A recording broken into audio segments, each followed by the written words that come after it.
Action! 3, 2, 1. Je suis pas prêt. Non, les mains dans les airs, comme ça. 1, 2, 3. Oh, c'est pas timé. C'est pas 1, timé, 2, ça, 3. ça.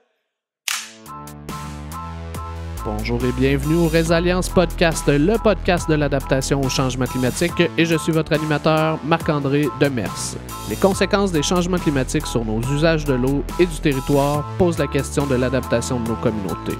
Le Résilience Podcast va donc à la rencontre de gens passionnés par le sujet pour améliorer notre compréhension collective du phénomène.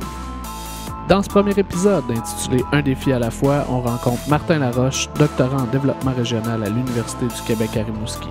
Dans le confort de sa cuisine, on discutera de plusieurs choses, de son périple à vélo préparatoire au doc, du sujet de sa thèse et particulièrement du cas de Saint-André de Kamouraska. On parlera également d'organismes avec lesquels il collabore dans le domaine, d'actualité et bien plus encore. Du Costa Rica au Québec, du banc de vélo au banc d'école, découvrez son bout de réponse à l'adaptation. On fait juste parler, puis Parce c'est correct. qu'à un moment, il faut que je tourne la feuille. Fait que, Hi, là, ça va faire du bruit. ouais. C'est une première, hein? Il va peut-être avoir un 0. Pour que les gens entendent rien, tu sais. Conserver un certain professionnalisme. T'arrivais-tu directement, dans le fond, de Trois-Rivières? T'habitais-tu à Trois-Rivières avant de déménager à Rimouski? Non, j'habitais un peu nulle part. T'étais en vélo. J'étais en vélo, puis aussi c'est parce que dans les années passées, les 5 dernières années, je travaillais en coopération internationale au Costa Rica. OK. T'es allé au Costa Rica, parce que tu m'as envoyé, tu sais, Oui. tu m'as montré la compagnie de café, je me dis, je vais sûrement boire ici, ce café-là. Puis... Mais non, j'en ai plus. Mais j'en ai eu plein Ok. pendant vraiment longtemps. Puis c'est ça a été 5 ans d'aller-retour entre le Costa Rica puis Repentigny où on avait le bureau. Puis ça, c'est une super belle expérience. C'est de l'initiation à la coopération internationale. Fait que c'était souvent on voyageait avec des jeunes. Ils s'installaient dans des familles là-bas. On participait au niveau des tâches agricoles qu'il y avait à faire dans le village. Puis l'après-midi, souvent, c'était des visites thématiques ou juste de la détente à la rivière ou à la mer. Ben, le rythme doit être différent un peu à base. Là. Ouais, vraiment. Puis, tu sais, c'est pas comme un travail de bureau non plus, là. Tu te lèves à 5h15 pour aller travailler dans le champ, mais en même temps, tu as une vue fantastique, tu te dépenses physiquement, mais tu as de la gestion à faire. Fait que c'était le fun. C'était une belle expérience professionnelle aussi. Là. Cool. Ah, moi, je suis content de faire le podcast quand même.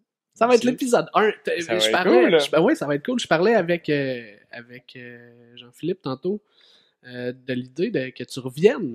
On n'a pas commencé, on n'a rien testé. Ben là, mais... moi, ça me ferait plaisir. À Québec la prochaine fois, en vélo. À Québec, en vélo. En vélo, les deux, on se retrouve à mi-chemin. Puis Jean-Philippe arrive avec tout ce que ça prend. La Pocatière. C'est la POC à mi-chemin? Pas mal, ouais. Y a-tu une piste cyclable? Oui. Ben, En t'as partie, la 132. La Saint-André, là, on la voit, il me semble. C'est ça qu'on voit sur la boîte d'eau. Ouais. À partir la boîte d'eau est à 50, 100 mètres de la 132. Là. OK. Les maisons qui font le village du côté nord de la 132, mais juste leur arrière-cour. Leur cours s'arrête à la boîte d'eau. OK. Là, ils ont changé les règles. De vélo? Ah oui, ben c'est ça, d'utilisation de la boîte d'eau. D'utilisation de la boîte d'eau, mais ils ont refait une cartographie du fleuve. Je ne sais plus exactement quel service. Je suis en train de faire un petit peu de recherche là-dessus. Mais il y a une contestation de la part du village de Saint-André parce que maintenant, les gens ont perdu une partie de leur terrain. Parce que, étant donné que le fleuve aurait monté dans les dernières années, mais la redéfinition des cartes fait en sorte que le territoire fédéral commence dans la cour des gens. OK, il y a ça aussi comme Ouais. donne. Il n'y a pas juste comme vous êtes à risque plus. C'est pas juste un vous êtes à risque. Ben, le vous êtes à risque existe, mais le vous êtes à risque a déjà des conséquences au niveau politique dans le village. Puis ça, c'est vraiment parce que moi, intéressant. j'étais davantage au courant que la boîte d'eau n'est pas reconnue comme étant une façon de contenir un peu les inondations. Fait que c'est pas pris en compte dans la définition de la cartographie, mais c'est en partie... C'est pas pris en compte dans la gestion des risques par les assurances. C'est pas pris... il y a beaucoup de... Je pense que j'avais lu ça dans les articles. On va commencer, je pense, le podcast. Ouais. Parce que je pense que j'avais lu ça dans les articles qui concernaient ton tour de vélo là, pour lancer ton doctorat. les assurances, c'est quelque chose que les gens te parlaient beaucoup dans tout ce qui était question d'érosion côtière. Ben, les gens en parlent, mais aussi c'est une question qui revient souvent quand tu en parles à la communauté scientifique en ce moment. Parce que c'est ce qui va être souvent la raison monétaire qui va forcer des dirigeants politiques à prendre une décision, justement, comme tu dis. Puis, parce que là, tu arrives avec des chiffres, tu arrives avec un, ben là, tu sais, cette propriété-là, par exemple, est plus assurable. Qu'est-ce qu'on fait? Elle sera plus assurable dans 15 ans.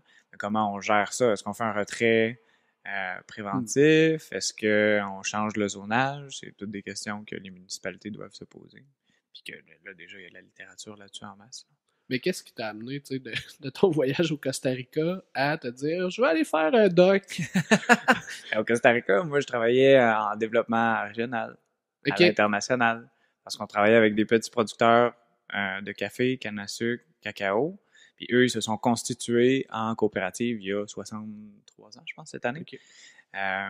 Puis tu sais, tu te rends compte de comment le développement régional se passe dans la région, mais c'est un développement régional qui est ouvert à l'international parce que c'est le marché international du café, c'est des prix qui sont décidés à New York, etc. Ben, je vois, moi, je suis aussi au fait à l'Université Laval, à l'ESSAD, l'École supérieure d'aménagement et de développement, qu'il y a quelqu'un qui étudie ça, lui, à Deschambault, Grondines, Port-Neuf, parce que là, c'est Alcoa. C'est juste, c'est pas du café, là. Mais non, mais on est dans les mêmes gros logiques. moteurs de développement, là, j'imagine, les industries de café. Là-bas. Avant que la coopérative, Copéagri, on parle de cette coopérative-là en particulier, existait, c'était seulement des grands noms du café qui étaient là, du café Volcan, qui donne des conditions de travail qui sont beaucoup moindres que celles que les producteurs ont réussi à avoir avec leur coopérative. Fait que, ils ont vraiment joué, ça a été un gros levier dans la région pour le développement, mais aussi pour offrir non seulement de meilleurs salaires, de meilleures conditions de travail. Il n'y a plus d'enfants qui travaillent dans les plantations de café. Puis c'est des choses qu'on voyait, ça, il y a 60 ans. Non, ça a changé beaucoup de choses. Fait que, ma vision des choses a toujours été très développement régional. Venir ici, pour moi, ça a été naturel. Puis m'intéresser à ce qui se passe dans la région. Les changements climatiques, ça touche tout le monde aussi. Ben, c'est ça, c'est là que j'allais t'amener. Les changements climatiques, dans le fond, moi, on s'est rencontrés une première fois là, dans le cadre là, d'une rencontre organisée pour le projet Méoport. Puis là, ensuite, moi, j'étais à l'hôpital, puis je me suis cassé la cheville. Je vois dans le Journal du Québec, tu sais, quand même, changement climatique. Je fais, hey, mais c'est le gars que j'ai rencontré, ça, il est parti à vélo.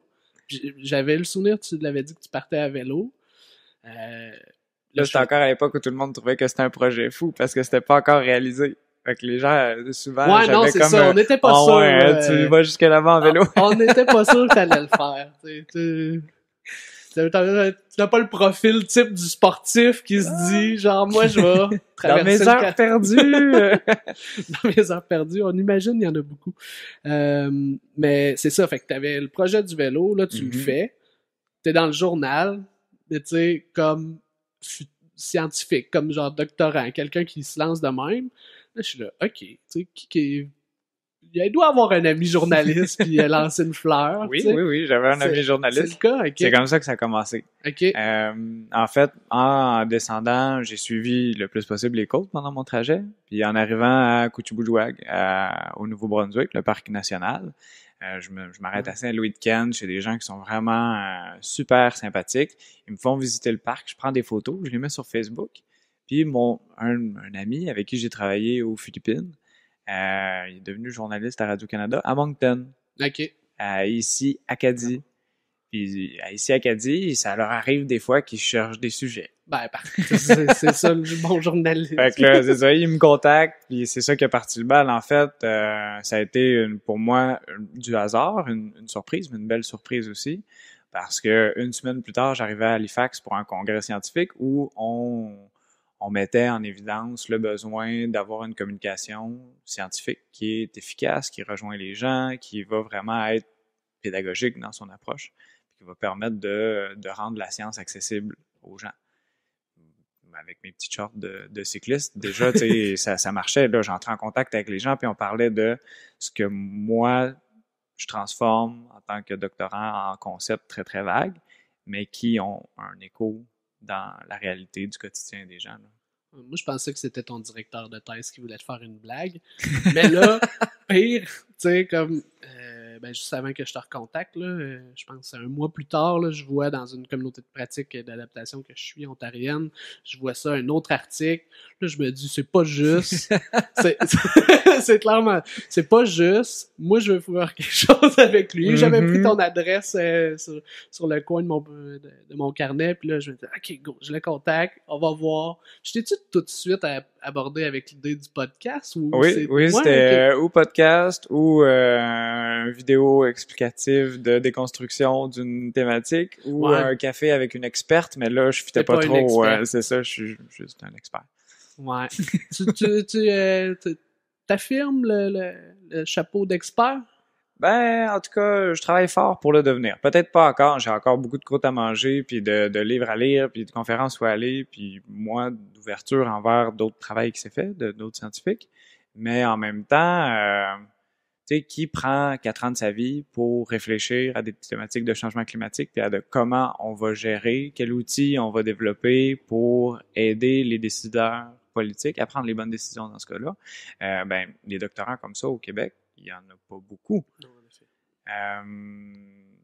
C'est une chance, c'est une opportunité pour moi. J'espère avoir le blason d'expert à un moment donné, mais tu sais, c'est pas ça mon objectif ultime, là. C'est juste d'avoir un impact concret. Ça, dis-moi si je me trompe, mais tu sais, ton doctorat, il s'inscrit là, on dirait ça, dans les thèses de Steve Plante, qui, lui, fait partie de Méopare. Donc, ça te donne accès à un paquet de formations, genre, qui je sais un plus. Paquet de contacts. Méopare, c'est vraiment super intéressant. Genre, c'est ça le dit pas dans le nom, en fait. Méopare, c'est un nom pour Marine Environment, Observation, Prediction and Response Network. Ils ont oublié de mettre le N. Mais pourtant, c'est la lettre qui est la plus importante dans le truc. Sinon, ça sonnerait moins bien, j'imagine. Méopare, c'est... Déjà, on le dit, puis c'est... On n'est pas sûr de vouloir le dire. Non. C'est pas correct. Mais c'est un réseau qui est pan-canadien avec des gens qui proviennent de toutes les disciplines. Ça, c'est aussi un autre aspect qui est important parce qu'on se rend compte qu'avec les changements climatiques, on parle pas juste de quelque chose qui se passe au niveau biologique, au niveau climatique, au niveau social ou humain. C'est vraiment des problématiques c'est des combinaisons de facteurs. Pour comprendre ça, ça prend des experts qui viennent de tous les domaines. Ben, c'est le niveau de complexité voilà. qu'on s'est ajouté avec le temps. Là. C'est pour ça que Méopare est important dans ma démarche, mais je pense qu'au niveau canadien aussi, là, c'est un réseau qui est à surveiller, qui fait du travail très intéressant. Puis que, pour moi qui n'est pas chercheur, là, qui est pas, je pense, c'est un réseau exclusivement de chercheurs, si je me trompe pas, ou mais j'en avais jamais entendu parler. Il y a une ouverture au monde de l'industrie aussi.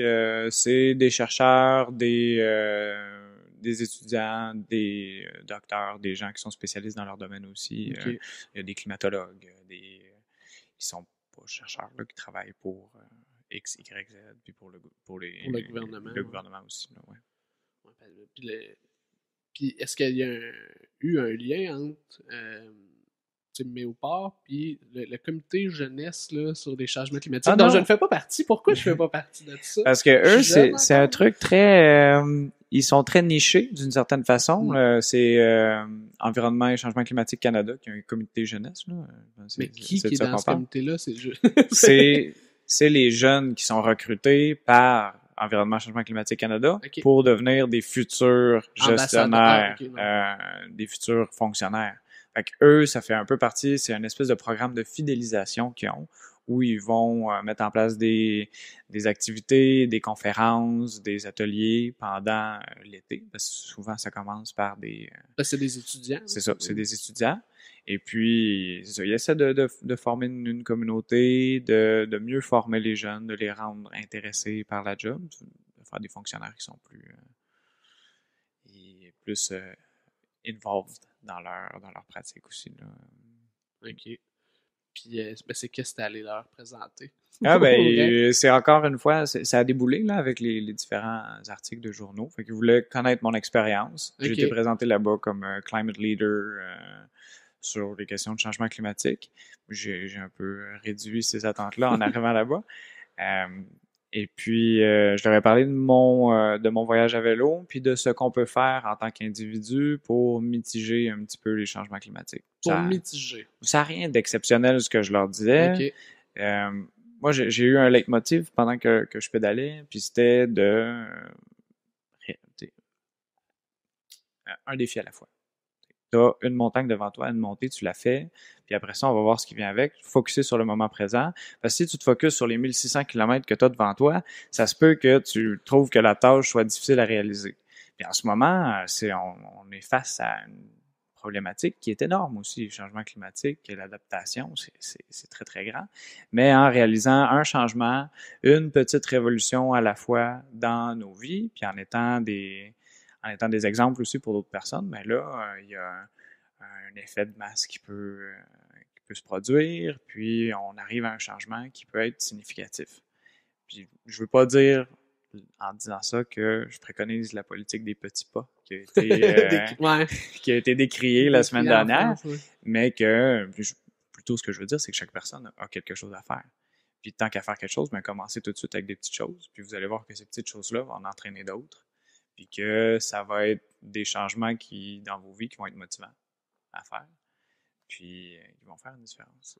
Mais tu dis que tu as parlé surtout en mitigation, puis moi, il est là mon intérêt à essayer surtout de parler d'adaptation, pas que je dis qu'il y en a un qui est plus important que l'autre, là, non plus, là. Mais il y a d'autres podcasts de toute façon clairement sur la mitigation. Là. Mm-hmm. Mais l'adaptation Puis là, je me posais la question, est-ce qu'individuellement, là, il y a vraiment quelque chose à faire? J'ai réalisé par le passé avec le comité Rivière une capsule sur les mesures d'adaptation individuelles aux inondations, tu sais, mais à quel point, tu sais, ça vient de l'individu ou c'est pas dans tout son réseau qui se crée, qui voit ces choses-là, ou que ça, c'est déjà quelque chose d'acquis qu'on doit avoir, puis que la petite révolution côté ça serait de passer à un niveau d'adaptation collective. Mm-hmm. Absolument. Je pense que c'est deux choses qui vont ensemble. On peut pas juste mitiger ou juste s'adapter. C'est vraiment un travail qui vient ensemble. Puis je suis d'accord avec toi aussi. Dans ma conception de l'adaptation, c'est un effort collectif. C'est un mouvement social qu'il faut qu'il soit créé.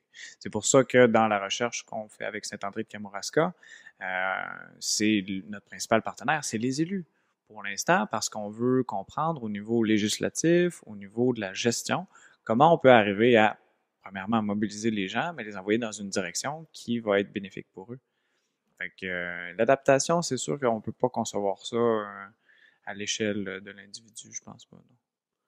Puis, fait que là, tu parles de Saint-André, tu vas faire une partie, ça va être le terrain de ta thèse. Oui, une partie, la plus grosse partie du terrain de ma thèse, là, un des 3 articles en fait. Tu retourneras plus dans toutes les communautés que tu as faites à vélo? Là. Non. Ben, j'espère que oui, mais pas, en tout cas pas pendant les 3 prochaines années. Ben, ils vont peut-être t'inviter, puis tu pourras y aller peut-être autrement qu'en vélo. J'essaie d'être le plus disponible possible, mais ça se peut que je sois bien occupé aussi.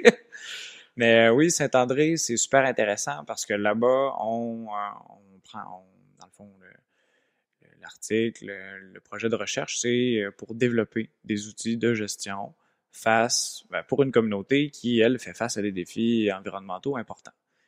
Saint-André est connu pour avoir un aboiteau un aboiteau, c'est une grosse digue, dans le fond, qui empêche l'eau du fleuve de rentrer sur des terres inondables, qui sont de très bonnes terres agricoles.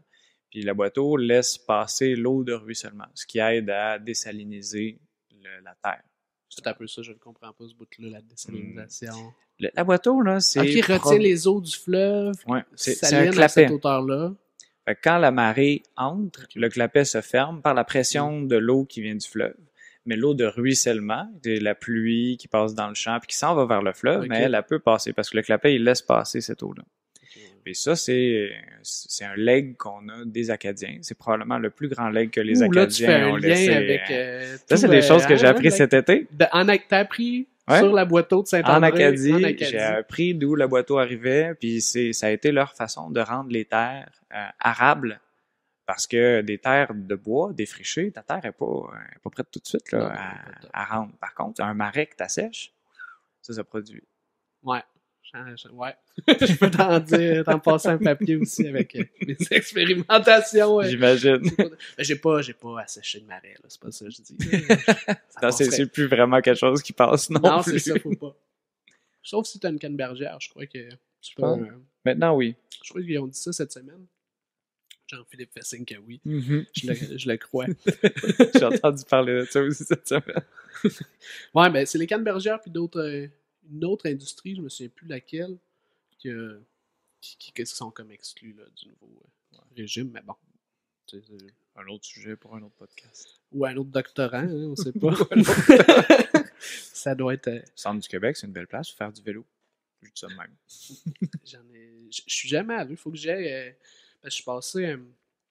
centre du Québec. Moi, je suis allé à La Binière, là, ramasser des bleuets. En fait, puis à Inverness, là, visiter un super projet de ferme. Mm-hmm. Puis j'ai vu la piste cyclable, c'est tout plat. Je me disais... le centre du Québec, c'est tout plat. C'est le classique ancienne voie ferrée, là, j'imagine. Fait que je me suis dit qu'il fallait que j'aille faire ça. Des beaux coins, des beaux lacs, des belles rivières. Des lacs? Quelques-uns. Quand tu t'en vas plus au sud, tu arrives un petit peu plus vers le lac Mégantic un petit peu. Okay. Là, avant ça, il y a quelques lacs aussi. Plus de côtes. Là. Ouais. Mais c'est pas mon petit lac d'altitude québécoise. Je sais pas ça fait combien de temps, Jean-Philippe, à peu près.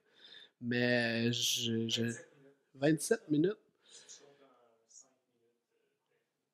OK. Mais j'avais le goût d'aller avec presque les questions blitz, là. Ah, vas-y. Tranquillement, là. Ça, c'est un concept que j'ai volé d'un autre podcast. C'est cool, ça. Mais que j'ai mis à notre sauce parce que, puis sur la question, tu sais, de l'adaptation, moi, ce que je veux, c'est d'avoir ta perspective là-dessus. Je trouve que moi, je pars du constat que c'est tellement pas clair qu'est-ce qu'il faut faire en adaptation, tu sais, dans la pratique, que si on multiplie les perspectives qu'on a, on va peut-être voir un peu plus clair. Non, c'est une bonne... C'est une stratégie. C'est une bonne idée. En tout cas, c'en est une. Puis, ma première question, c'est, puis je vais l'introduire de la manière qu'elle m'est venue, en montant une présentation, tu sais, je me demande toujours comment que je pourrais bien illustrer la question de l'adaptation, tu sais, de qu'est-ce que ça peut vouloir dire. Puis j'étais tombé sur une caricature de FEMA aux États-Unis. Je me souviens même plus qu'est-ce que l'acronyme veut dire, mais c'était suite aux inondations en Nouvelle-Orléans que là, le gouvernement avait tenté de mettre des lignes directrices pour la reconstruction. Puis tu vois la caricature, c'est des gens qui ont fait des maisons sur des énormes péniches, tu sais, puis qui se demandent, OK, est-ce que c'est vraiment par là qu'on doit aller, genre? Est-ce que c'est la bonne façon de s'adapter? Fait que ma question, c'est comment tu représenterais ça, de manière illustrée presque, le défi de l'adaptation? C'est vraiment une bonne question, mais je pense que la réponse dépend vraiment de quel genre d'adaptation qu'on regarde aussi. Et la question des péniches à Nouvelle-Orléans est très, je trouve qu'elle est très belle parce que on voit où se situe le défi. À Saint-André, c'est pas la même chose. On parle d'une réflexion plus longue pour peut-être changer de place. Il y a un deuil à faire des fois dans l'adaptation. Puis, la plupart du temps, en tout cas ici, c'est plus de ça qu'on parle. Je veux pas faire d'image de deuil. De deuil, non, ok, mais j'étais là, je suis comme tombé triste. Genre, oh non, des images de cimetière. Moi, je vois beaucoup l'adaptation comme une espèce de mouvement de nomade, une espèce de retour à un nomadisme, avoir des choses qui sont moins peut-être figées, des villages qui se déplacent, des gens aussi qui se déplacent. En ce moment, tout le monde a beaucoup de mobilité, on a tous une voiture, des choses comme ça. Fait que mieux construire et puis avoir cette mobilité-là qui est mise de l'avant avec l'espèce d'adaptation qui vient avec le mouvement. Ben, on dirait qu'on a lu des fois les mêmes affaires. J'ai lu dernièrement S'adapter à l'adaptation. Puis c'était une étude de cas là, sur la région du Sahel. T'as lu ça ou Je l'ai à lire pour la semaine prochaine. Pour vrai? Colin, j'ai de l'avance sur ton doc. Mais c'est vraiment intéressant. Puis c'est justement là la question. Eux, c'est un peu le contre-exemple de l'adaptation qui, normalement, permet là, de reproduire le territoire quand, finalement, les nomades avaient une façon qui n'était pas si territorialisée que ça, ou en tout cas, pas à l'échelle des États-nations. Absolument, à une autre échelle. Ouais, à une autre échelle. L'idée du territoire est différente, mais il y a beaucoup de similitudes avec l'idée qu'on se fait de notre territoire aussi maintenant. Après, c'est juste que c'est plus en mouvement. Là, tu as fait le tour en vélo. T'as fait le tour. T'as-tu fait le tour? Je connais pas ton chemin, mais... C'est pas un tour, c'est une ligne qui zigzague un petit peu. Partie de Rimouski, vallée de la Matapédia, la côte acadienne, la côte de Nouvelle-Écosse, puis après une partie de... C'était mes dernières vacances, ça, l'hiver. L'hiver dernier, c'était mes vacances. C'est tellement une belle région, là. En hiver, c'est d'autres paysages, par exemple. J'imagine. Garanti. Mais est-ce que tu as vu là ou à un autre moment de ta vie un super exemple d'adaptation ou un très mauvais exemple, quelque chose qui t'a marqué, finalement? Ben, les super exemples d'adaptation, on va souvent les voir quand les gens réfléchissent à l'avance, puis prennent en considération le fait que le lien entre nature et humain est présent tout le temps. C'est pas un contre les deux. Fait que des gens qui vont changer d'endroit, changer leur maison de place, qui vont mieux construire la maison, plus en hauteur, plus respectueuse de l'environnement, des bâtiments avec des normes de construction plus cohérentes. Ça, c'est des beaux exemples d'adaptation. Mais donne-moi un cas que tu as vu. Dans le coin... que tu as vu, comme tu dis, c'est beaucoup des choses qui se matérialisent, qui sautent pas aux yeux, justement. Là, mais c'était je t'amène quand même à... En discutant, il y a des belles histoires. Il y a une maison familiale qui se trouvait dans l'espèce de... sur le bord d'une plage. Il y en a tellement qui est sur le bord de la mer, des maisons, super belles maisons. Puis il y avait une espèce de colline sur le côté. Ben, les gens se sont rendus compte qu'ils se faisaient manger leur plage par l'érosion, année après année, puis qu'à un moment donné, la maison, peut-être qu'elle y passerait. Et ils ont réussi à la déplacer, puis à la mettre sur le top de la colline, un petit peu plus éloigné du bord. Protection naturelle. Ils ont repensé aussi le système d'alimentation en électricité, en eau de la maison, beaucoup plus respectueux de l'environnement maintenant. Donc ça, c'est un bel exemple. Bien, en fait, de la menace à genre un beau... À quelque chose qui, finalement, ils continuent à profiter, pas de la même vue exactement, mais de leur terrain, puis de voir le cycle naturel se passer sur leur terrain, tout simplement, en l'acceptant. Je pense que ce soit une tragédie pour eux. Non? C'est quand même un blitz de questions, fait que j'enchaîne. Oui, vas-y. À quoi ou à qui es-tu redevable là, en termes de tes apprentissages là, sur la question des changements climatiques? Sur la question des changements climatiques, beaucoup aux producteurs agricoles du Costa Rica qui, eux, vivent les changements climatiques d'une façon qui est très, très physique, qui est très, très matérielle. Chaque année, ils vivent des défis au niveau de la production, au niveau des maladies qui se développent dans le café, au niveau du changement des saisons. Il y a comme un décalage maintenant qui se produit dans beaucoup de places dans le monde, au Costa Rica particulièrement, dans la vallée del General. Les pluies arrivent beaucoup plus tard. Et puis souvent, elles durent plus longtemps sur l'année, donc moins de périodes de sécheresse. On parle de plus grand développement de différents champignons qui affectent les cultures.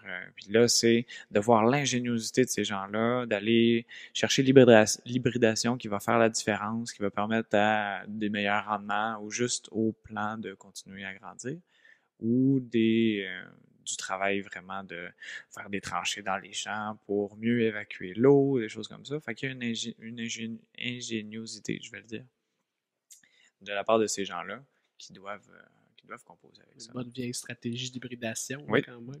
Oui. Ben, il y a tout, dans le maraîchage aussi, là, je me souviens jamais du gars, mais en période de sécheresse au Québec, on leur sort comme, je pense qu'il est dans les Cévennes en France, puis il fait des plants de tomates qui n'ont pas besoin d'eau. Il a tout développé comme un génie génétique. Là. Je suis peut-être pas prêt à dire ça, mais toutes des variétés de plantes qui résistent à la sécheresse.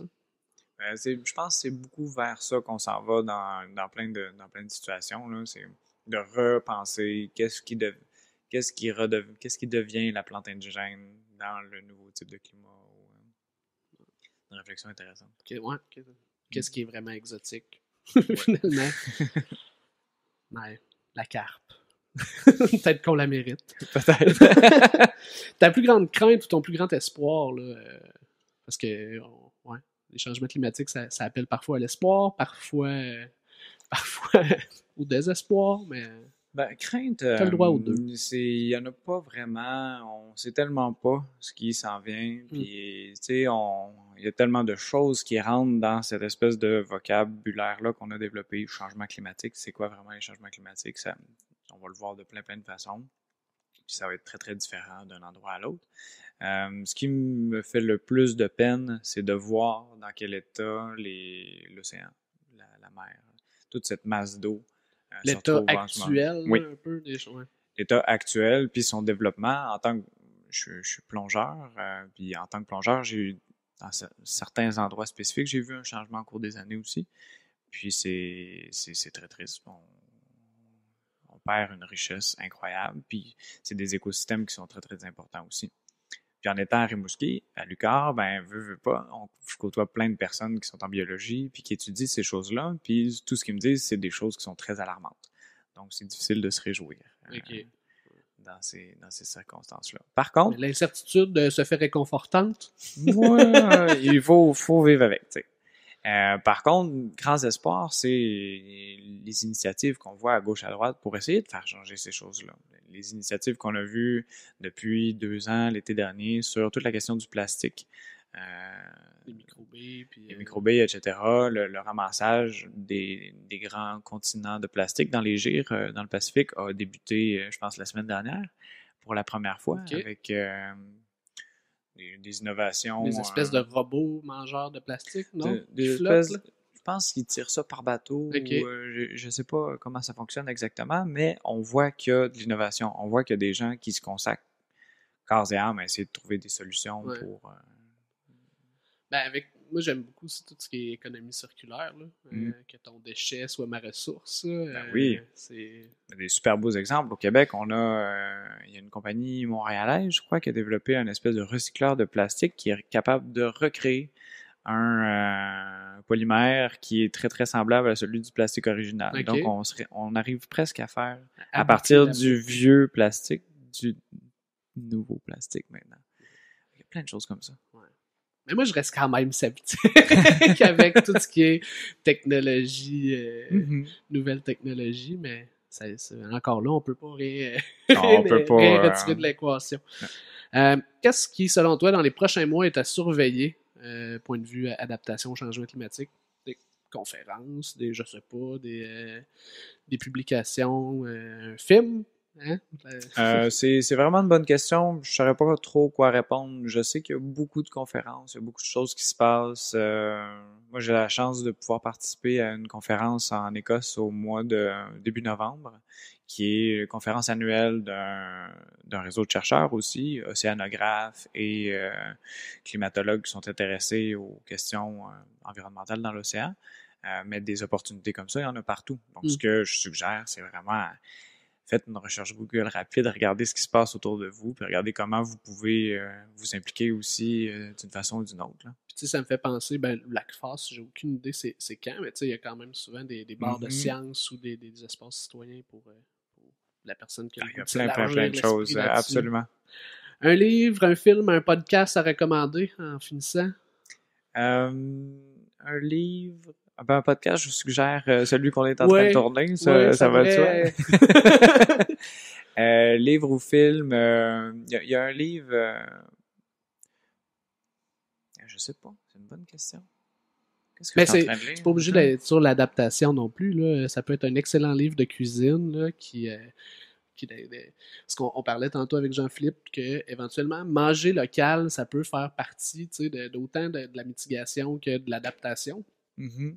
Puis, moi, c'est ma blonde qui achète souvent des livres. Puis là, on a genre Grower and Gatherer, avec mon anglais exécrable, mais c'est vraiment genre faire pousser puis transformer soi-même. Là. Okay. On est là-dedans, mais... C'est chouette. Non, mais j'en ai un ici... En tout cas, tu vas lire l'article sur les nomades. Oui, l'article sur les nomades, ça c'est sûr. Les articles que je lis en ce moment, c'est plus sur comment on conçoit le développement territorial, des choses comme ça. Fait que je suis moins dans les changements climatiques en ce moment, c'est pour ça que j'ai rien qui me vient en tête, mais écoutez, il y a plein de choses là. Écoutez des reportages de la BBC, Planète Terre, je veux dire, ça refait naître un sentiment d'amour pour la nature qui fait en sorte que j'ai envie de changer les choses, de préserver les choses. Merci Martin. Ça fait plaisir. Merci pour ces framboises, cette eau, ce café, cet accueil. Un grand plaisir. Fait que, yeah.